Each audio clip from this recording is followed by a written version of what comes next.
Okay, now I'm going to work it up on a test stand, sort of step back from it a little bit, and you can see this is one I've manufactured. A rather heavy base with a rod, and then a plate that has a notch in it. This plate is fully adjustable wherever you need it. You can move it up and down. And then there's an upper plate that has the same notch on the top. And then again, you can adjust this however you need to use it. And you can see there how I've sort of developed it. Pretty straightforward, nice fit. This is for whenever I'm using the anniversary clocks, it gives a slot to work through. So the next step is going to be me connecting the clock into the stand. Okay, you can see now how I've clipped the frame of the clock with the chime mechanism into the stand. Okay, and it has just enough clearance for the chime mechanism. There's the slide that we're going to slide the clock into. Okay, and we'll return. Okay, I think we are now ready to apply power to it and see if I've got to take it back apart. I've leveled it, and in order to do that, what I found is when I put this face on it, the pendulum needs to hang just to the left of the 6 o'clock position, just ever so slightly. So down here I've got a couple little wedges to give that arrangement. So I'm going to hold on to the clock. It's snugged into the frame. It's adjusted to where it doesn't look like anything's dragging at this point. So I'm going to add the power.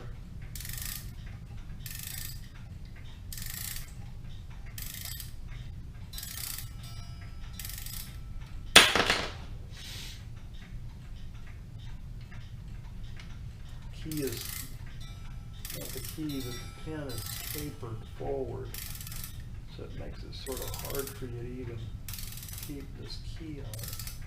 That felt good lining it up nice and smooth. Oh. Come on, you can grab. Come on, you can do it.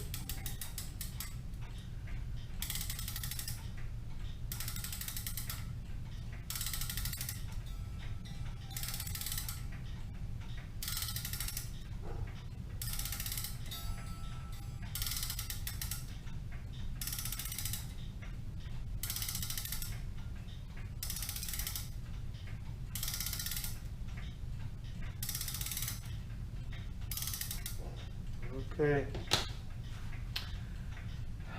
so let's see if we're going to get any kind of running out of it for the first time.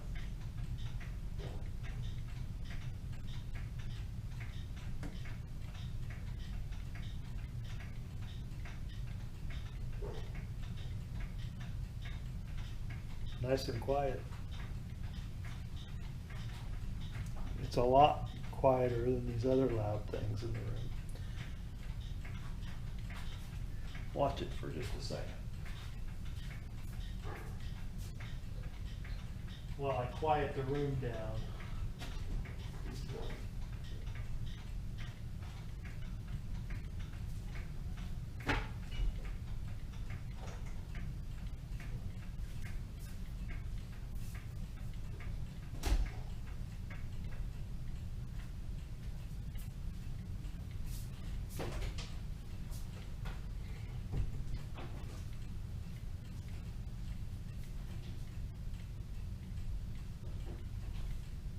There's the quiet.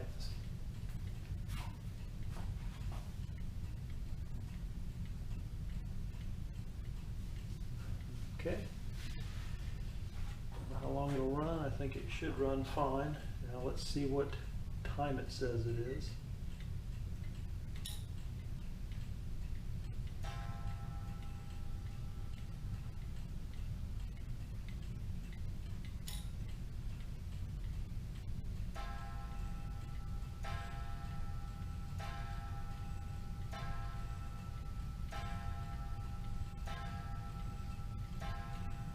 Okay, it says it's 7 o'clock.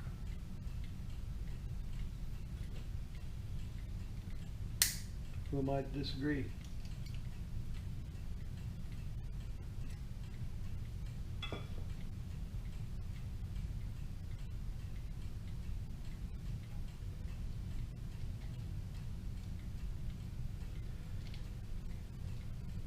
Seven o'clock. What time is it?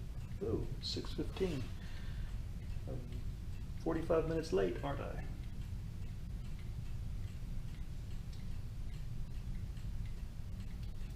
can't see. What's that?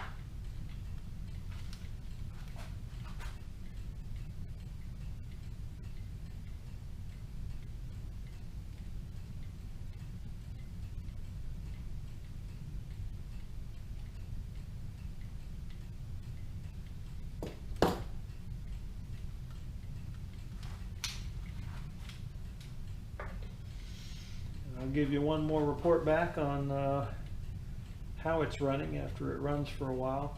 I have a timer that we're going to let it listen to it overnight as it stays running, and we'll see what kind of accuracy we get out of that rebuild. I'll give you a report on that, and then I guess the last thing will be to put it back into the case and let it run inside its case. See you soon. Okay, it's the following morning. The clock successfully run overnight without issue. It's keeping time. It's striking properly. Now we've pulled it apart in preparation for putting it back into its case. The first thing I have to do now is remove the hands. So I'll pull that hand pin.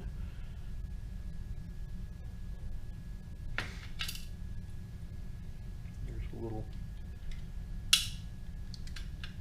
washer. Pull the hand. Note that it's 8 o'clock or just before 8 o'clock. Okay, not that it matters. I'll probably have to run it back through.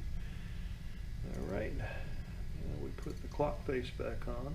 12 o'clock up. There's 12. There's the base, and then it's got these holes that you align. Give you an idea on that. Now I have to be careful and turn it over without dropping anything. Let's see how I can show this to you. There we go. So you see the hole there. Now what I have to do is get a pin. This is an extra long one. Put into one of the holes. There we go.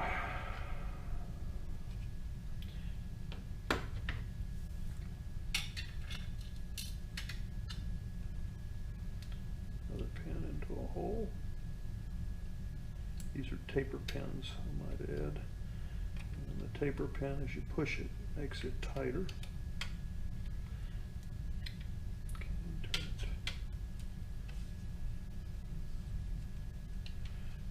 Holes.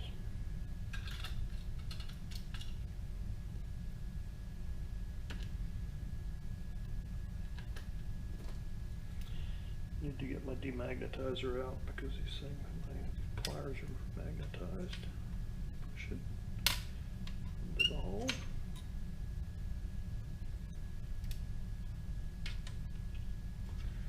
And I might add, this is very delicate because the front face of the clock is just very thin material.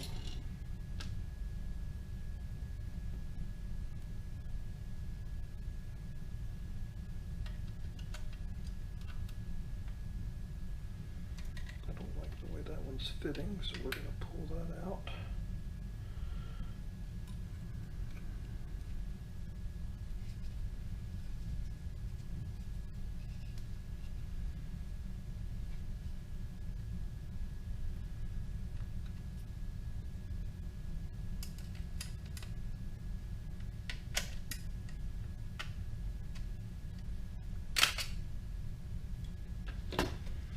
Forcing is not good. Okay, so I need a different pin for that. I'll be right back. Okay, I went into the back stock and got a series of these tapered pins out, and selected one here that you can see. There's the taper pin, so notice now it just goes all the way through. And the right answer is, when you do this, you cut it to length to where it is sized for that hole. So next part will be to clip this off, and then this other one over here I'll do the same thing with. And then that should finish the installation. Over here, let's just go ahead and put the hands back on it. Okay, well, what did we say? This one said it was 5 of 8, right? So put this back in. Always want to, when you install in the hands, make sure that they don't rub on anything. This was 5 of 8. There's that. Now we need to get the little washer cup. There's the washer. And now this small pin. This clock had been glued. Somebody had decided the appropriate way to install this hand where the hand doesn't fall off was to put glue in it. So let me just suggest that glue in clocks is never a good plan. These are mechanical things, and that just gums up the works when you do that kind of thing. So straighten this little pin out.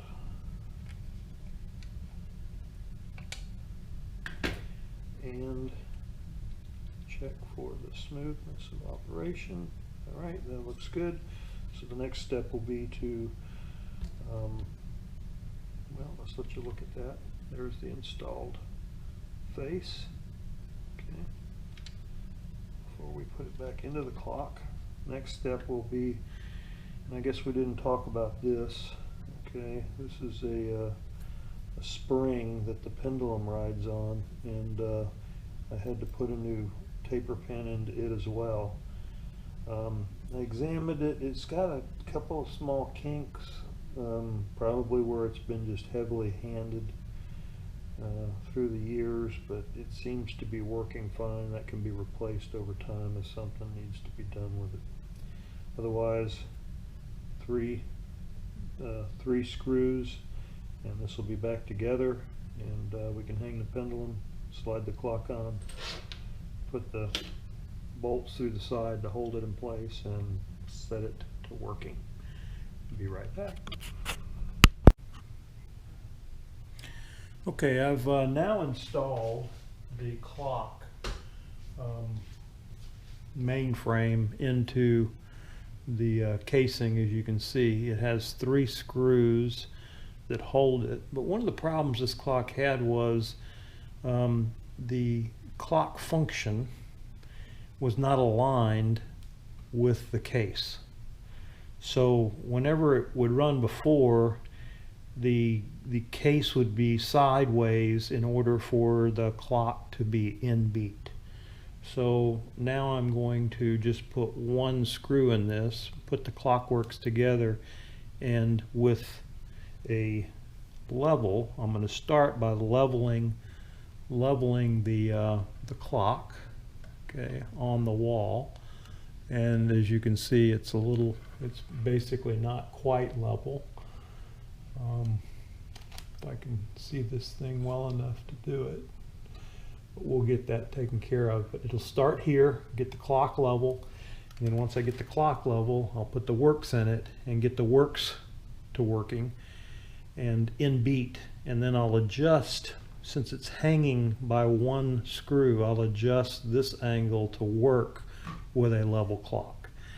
Once that's done, I'll have to reevaluate how to install these 2 screws. I'll probably have to fill the old hole and then start a new hole to be able to have the clock level, and then the works recognize that it's level as well.